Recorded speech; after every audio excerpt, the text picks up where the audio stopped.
Hello friends, welcome back to my channel. Hollywood reporter Matt Belloni has claimed that Scarlett Johansson never wanted to file a lawsuit and sue Disney over Black Widow. He said that she had never expected such a thing. The premiere of Black Widow was repeatedly postponed due to the coronavirus outbreak.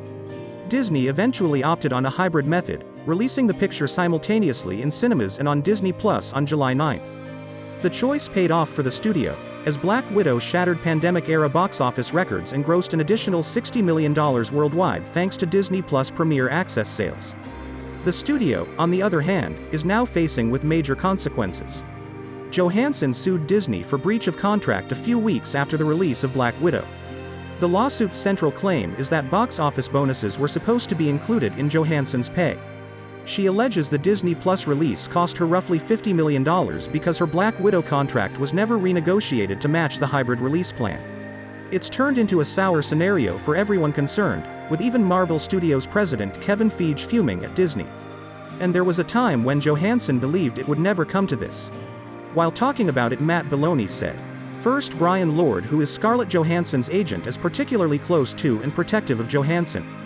He's represented her since 2008 and guided her through the Marvel movies, the box office bona fides with 2014's Lucy and last year's double Oscar nominations for Marriage Story and Jojo Rabbit.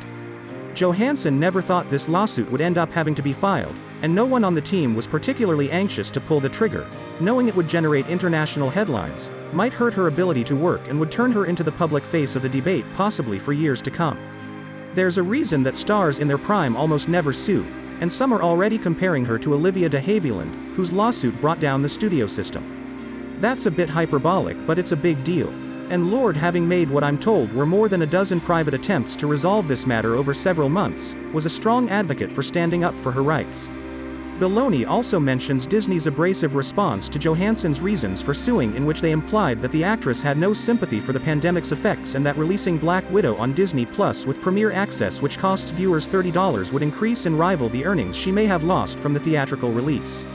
Brian Lord's support for Johansson follows a series of financial scandals in which female actresses in both the MCU and the industry as a whole were not paid equally to their male counterparts. In The Avengers, for example, Johansson was paid less than the male performers, but she has recently received increased pay to match.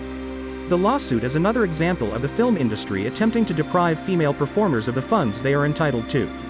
Marvel was also chastised for taking so long to write and create Johansson's solo film, despite the fact that practically every other male character in the franchise had at least 2 films dedicated to them.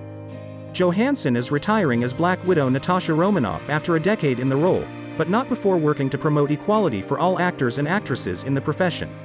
Other Disney performers are expected to come forward as a result of her case, so there will be more information forthcoming. What are your views? Share it in the comments below. See you soon.